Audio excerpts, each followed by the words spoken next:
In our first and second lectures, The Biblical Underpinnings of Law and the Foundation of Liberty, we explained that the most important principle of freedom is that there is a creator God and that he determines right and wrong, good and evil, not man. And then secondly, we presented the second most important principle that our founders built this country upon was that our rights come from God, not from government, and therefore they are not subject to the repeal or restriction of human laws. And then in our last session together, we looked at the third most important principle of freedom, and that's the purpose of government is to protect these rights and nothing else, to protect God-given rights. Well, this evening we want to discuss the principle that power for government action comes from the governed and nowhere else.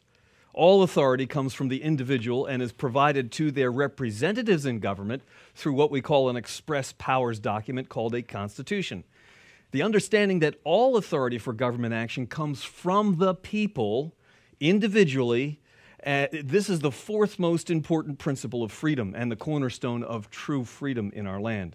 Of course, this principle is set forth in our Declaration of Independence, which reads that to secure these rights, those God-given rights, governments are instituted among men, look what it says, deriving their just powers from the consent of the governed. And the perception then is that all authority coming from the individual to their representative in government, this is not just stated in our Declaration of Independence, but for example, in the Virginia State Constitution, Article 1, Section 2 speaks with this same language. It says, people are the source of power, that all power is vested in and consequently derived from the people, that magistrates are their trustees, the people's trustees, and servants. I like that term, servants, and at all times amenable to them. Well, the origin of this idea was not our Constitution or our Declaration or even the Virginia Constitution. The origin is the Bible. Examples can be found in Exodus 18:21, 1 Samuel 11:15, and 2 Samuel 2:4. In that case, 2 Samuel 2:4, we read, when the men of Judah came, and there they anointed David king over the house of Judah. You remember that David had been anointed prior to this by Samuel, but he did not become king simply when he was anointed by God, but rather when the people consented to him being their king. Government was by consent of the governed. As we have shown, limited freedom is the key to being free from the bondage to other people, to other men. Having freedom of choice frees our creative energies to advance self-interest by blessing others. And as we bless them, they in turn bless us. Well, this kind of freedom can only exist where everyone is under the moral constraints of God's law found in the Bible. Limited freedom, limited by the rule of law, is the fertile soil that leads to the kind of ideal lifestyle that everyone longs for. America was founded on this principle that everyone is free to invest their life in the pursuit of their own happiness and safety, and they will be left free of the coercive interference of others as long as they confine themselves to God's moral laws. The only restriction on the creative energy of man is not to violate the equal rights of others or the laws of nature and of nature's God.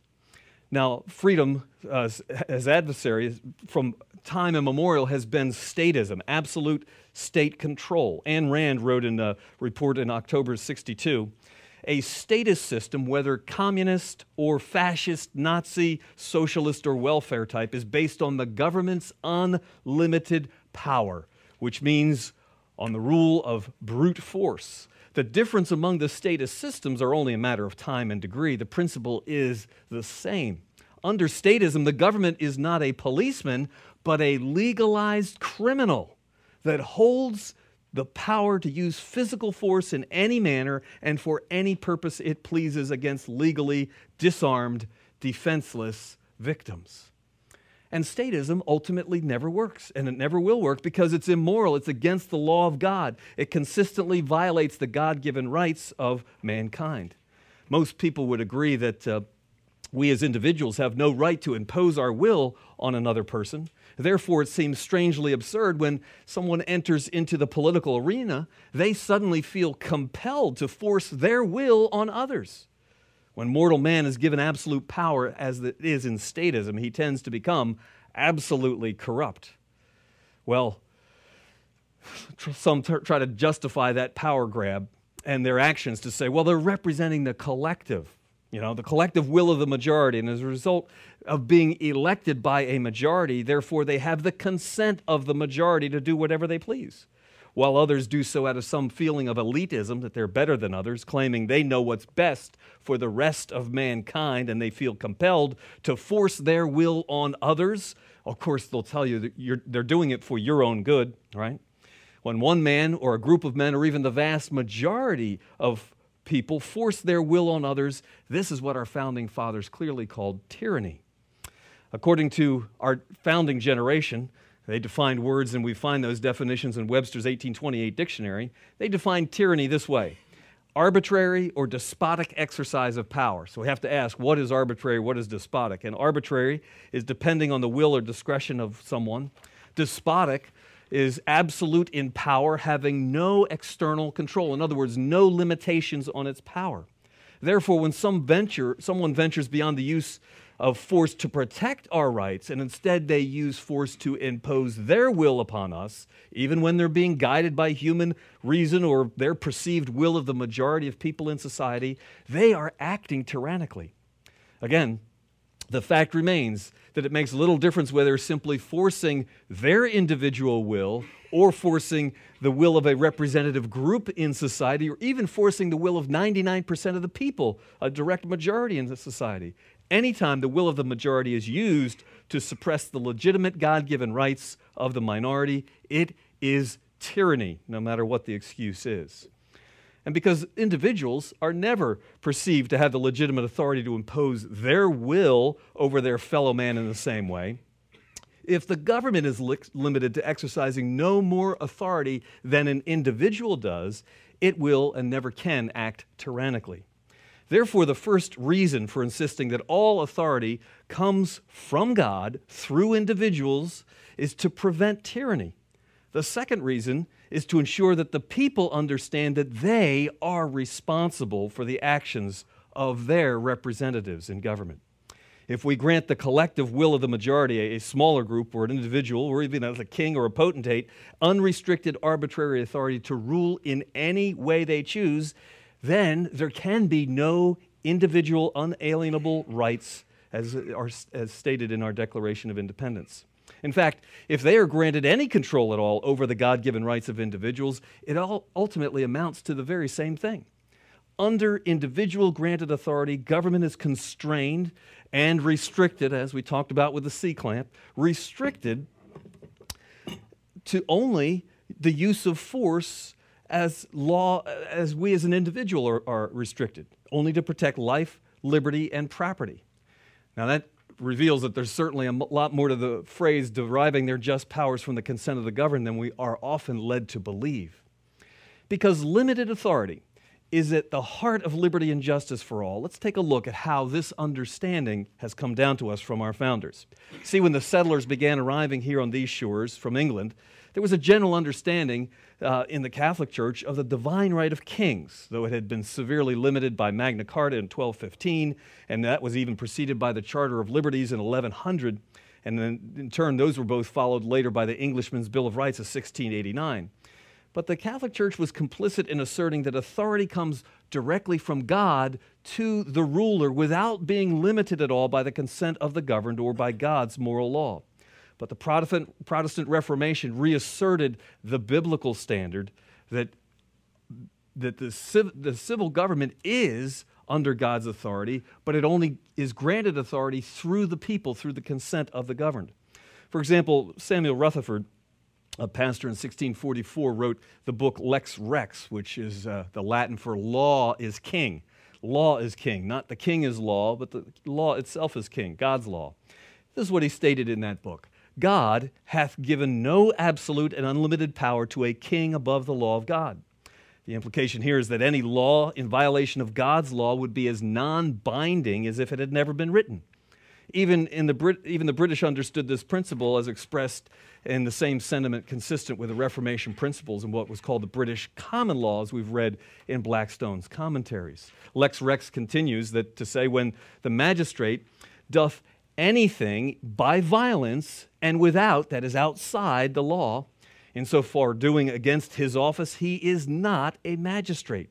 Then say I that the power by which he doth is not of God. None doth then resist the ordinance of God, who resist the king in tyrannous acts. So very clearly, we have the right and even the duty to resist tyranny. He continues, therefore, an unjust king or government law, as unjust, is not that genuine ordinance of God. That is what we must obey. So we may resist the injustice of the king or law and not resist the king.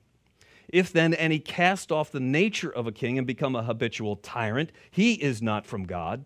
If the office of a tyrant be contrary to a king's office, it is not from God. And so neither is the power or the authority from God. And then Rutherford gives a very fascinating example, because this is very real in our day. And he explained this: it is true, so long as kings remain kings, subjection is due them because they are kings.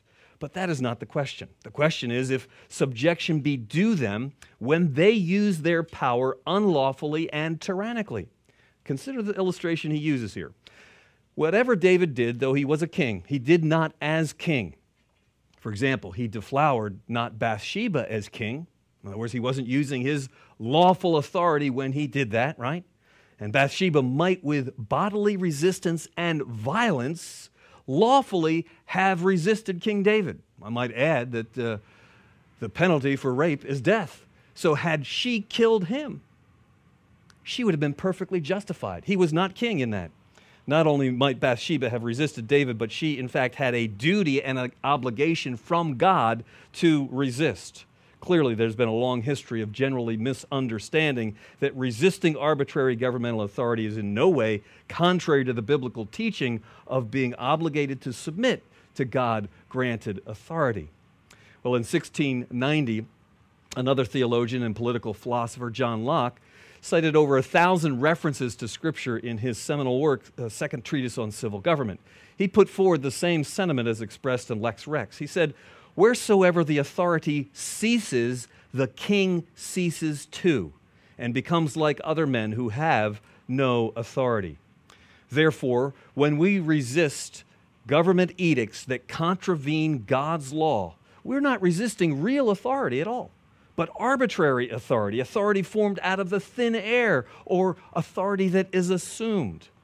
Just days prior to the signing of the Declaration of Independence, Pastor Samuel West preached a sermon on the text of Titus chapter 3 and verse 1, and he said, in order that we may form a right judgment of the duty enjoined in our text, I shall consider the nature and design of civil government, and shall show the same principles which oblige us to submit to government do equally oblige us to resist tyranny. Very important there. Or that tyranny and magistracy are so opposed to each other that where the one begins, the other ends. And as West develops the concept of rebelling against tyranny in contrast to any authority that God has set up, perhaps we need to reiterate by definition, when anyone tries to impose his arbitrary will over someone else, not constrained and restricted by God's moral law, even though the consent of the governed, by doing so he acts tyrannically. Elsewhere, West proclaimed that the unlimited submission and obedience is due to none but God alone, and to suppose that he has given to any particular set of men a power to require obedience to that which is unreasonable, cruel, and unjust is robbing the deity of his justice and his goodness. You see, the truth is that God gave man free will to follow him, and no mere man has the right to control another unless God specifically grants that authority through Holy Scripture, such as Genesis 9:6 speaks of. Now, we hear contrary arguments often from pastors today. For example, from 1 Peter 2 or Paul in Romans 13, they speak of submitting to authorities in those passages. But these passages are made by many Christians to sound like they support unlimited submission to the will of man, to civil authority. But in 1749, the famous sermon from Pastor Jonathan Mayhew argued against unlimited submission when he proclaimed, quote, "It is blasphemy to call tyrants and oppressors God's ministers." Think about the fool in the White House at this point in time. They are more properly the messengers of Satan sent to buffet us. No, rulers are properly God's ministers, but such as are just, ruling in the fear of God. When once magistrates act contrary to their office and the end of their institution, when they rob and ruin the public instead of being guardians of its peace, they immediately cease to be the ordinance and ministers of God, and no more deserve that glorious character than common pirates and highwaymen. Boy, that's the kind of language that our founders grew up on, and that's what caused them to do what they did in the War for Independence. Thus, upon a careful review, he continues, Pastor Jonathan Mayhew, upon a careful review of the apostles' reasoning in this passage, the passage is Romans 13 he's expositing, it appears that Paul's argument to enforce submission are of such a nature as to conclude only in favor of submission to such rulers as he himself describes. That is, such rulers as for the good of society, which is the only end of their institution. Common tyrants and public oppressors are not entitled to obedience from their subjects by virtue of anything here laid down by the inspired apostle, end quote. Well, just a few years later in Cambridge, Massachusetts, Pastor Samuel Cook proclaimed, "Justice also requires of rulers in their legislative capacity that they attend to the operation of their own acts and repeal whatever laws upon an impartial review they find to be inconsistent with the laws of God, the rights of men, and the general benefit to society. This the community hath a right to expect." Therefore, not only do we resist the unbiblical actions of a government official, we should also resist unbiblical laws. Blackstone's commentary on the law made this point very clear. And as a result, according to the laws of nature and nature's God, or the rule of law upon which America was founded, this is the final word. No human laws, no decisions, no actions of governmental officials are of any validity at all if they are contrary to God's law, and therefore they are due no submission. Consequently, from both the biblical as well as the early American legal perspective, not only can we resist, but we also have an unquestioned duty and obligation to resist unbiblical laws or actions before allowing God to be robbed of his justice if we don't resist. We are responsible for the actions of our elected officials. It appears that the idea of unlimited submission to government comes from a post-apostolic perspective, not from the apostles, not from the New Testament. A true biblical worldview perspective only supports limited submission to governmental authority. And that is as the government itself submits itself to the laws of nature and nature's God through individual granted limited authority for the use of force to protect God-established rights alone. Therefore, we owe a great debt of gratitude, indeed, to the reformers, to the early clergymen in our land, and to the founders who actually thought through this idea of total submission, which sadly today is so widespread throughout our land. If they had followed the example of many of those in the church today, there simply would never have been a war for independence. Today in the political arena, we need to elect statesmen who will work to repeal ungodly laws. We shouldn't send them down there to do something. We should send them to undo ungodly legislation. Laws that work to undermine God's authority are a disgrace to any people. Some modern politicians have been working overtime to promote themselves by voting for the will of the people in order to get themselves reelected. That's the only thing that measures their success. They have no regards for the rights of individuals or for God's moral law when they're in office. Many recent laws, for example, either restrain or restrict God-given rights or redistribute wealth through legalized plunder that they call welfare. Charity is opposed to government welfare. Charity is the giving of your own money without the force of law forcing you to do anything. Much of modern politics focuses on control and providing goods and services for the citizens. And this philosophy is both un-American as well as unbiblical. One deception, I believe, that has enabled that philosophy to creep into American thinking is the misconception that our nation was founded as a democracy. Read the founding documents. You'll never find anywhere the word democracy. And when our founders spoke of democracy, they decried it. Democracy, that unlimited majority rule, is opposed to our Republican, small r, form of government based on limited majority rule in accordance with God's moral law. The need to teach these fundamental principles of freedom is essential for us to regain our lost freedoms and to provide justice in our land. Now that we have shown that civil government of man over man has limited authority, limited by the moral law and the authority of God through the individual, the next question is, what are our obligations to God through civil government? The philosophy of everything we've written thus far rests on this self-evident truth, that all men are obliged to stand up and defend the rights of all others in society. We must have the courage to put aside our own personal prejudices and have an open mind to think through this understanding. Do we have an obligation to support and defend the fundamental godly principles of freedom?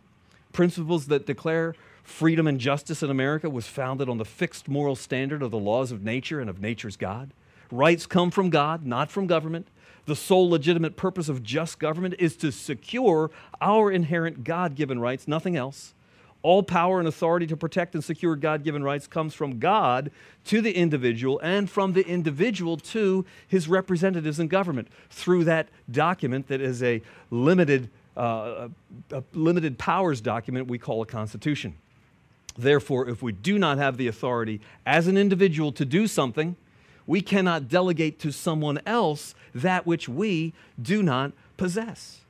As we stated, the Constitution in the state of Virginia, Article 1, Section 2, says that all power is vested in and consequently derived from the people. The essence of freedom is in limiting the power of government to exercising no more authority than that which the individual possesses. John Locke explained it this way: for no body can transfer to another more power than he has in himself.